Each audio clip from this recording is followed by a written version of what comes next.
I believe the double standard Project Muse highlights in their research is that there seems to be no naturally produced testosterone limit for males in sports. However, there is a limit for women and trans women. The Court of Arbitration for Sports settles disputes for eligibility in these sports. In this article, one of the disputes highlighted is the restricted testosterone level of eligibility requirement for sports. Women are limited to a certain amount under a certain threshold, while men are not limited to this threshold at all. The double standard affects individuals who have transgendered to the female gender as well. While I believe the threshold for women is unfair due to the re- natural production of amounts of testosterone they cannot control.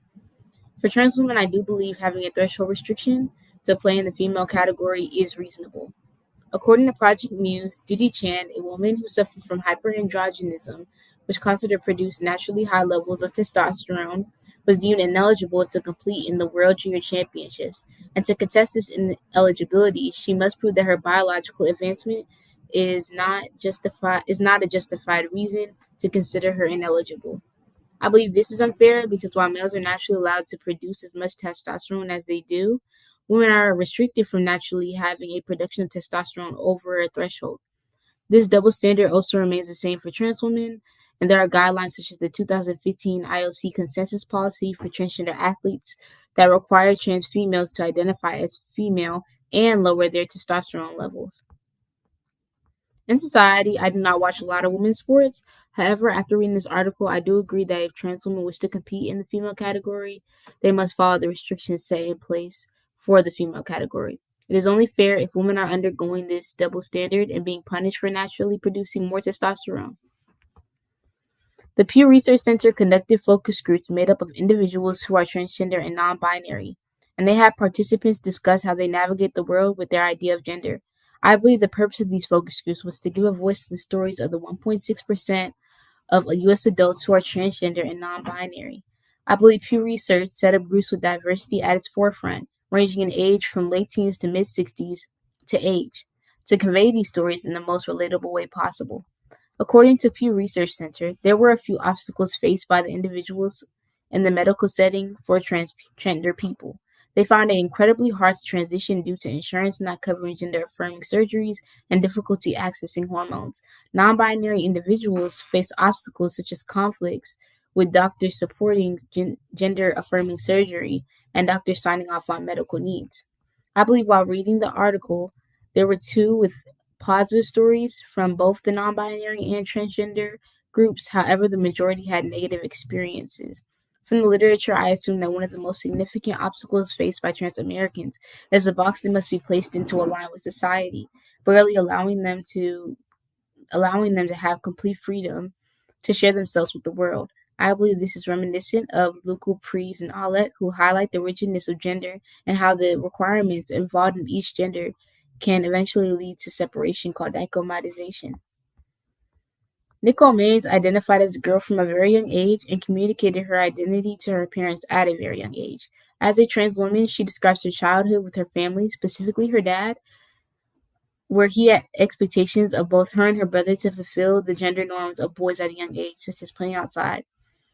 She emphasizes that her father was not prepared to deal with the transgender kid. The mother, however, was educated and attempted to educate her father through literature. Nicole attempts to emphasize through her speech that society has the power to change how individuals are treated in society. According to Maine, trans kids are held to this 2 to 3 year old concept of gender and are not affirmed, while cisgender kids are affirmed in every way. She describes being trapped by society's 2 to 3 year old concept level of gender. I believe Maine places the bulk of transgender acceptance into society onto the individual and believes that society has the power to make transgender individuals feel accepted. We can utilize this power by being the safe space Maine describes a friend was to her, making transgender individuals feel safe to express themselves in their identities. Based on the literature, I believe that trans joy is the pride of being trans, despite the obstacles of discrimination characterized by resistance to these obstacles. People who have trans joy advocate for trans rights and fight against these obstacles, such as transformativity, which, based on the literature, I believe is the belief that individuals who identify as trans must undergo oppression in order to experience what it truly means to be trans. I believe that trans joy encourages the different stories in the the telling of the different stories in the trans community, and those stories provide a multidimensional view of what the trans experience can look like. According to Westbrook and Schuster, who conducted a study on 40 transgender people by asking them what they found joyful about being trans, they found three themes: that transgenders find joy in being members of a marginalized group. Number two, after trans individuals come out as trans, their quality of life significantly improves. And number three, being a part of the community increases connections with other individuals. From these results, I can infer the power of this joy creates inclusion, as the results center around connection after joining the trans community. In society, the narrative of being a transgender person characterized by misery was definitely a preconception that I had. Before I entered college, I always wondered if they ever felt a true sense of community, because as a kid, I never saw support for the trans community out loud.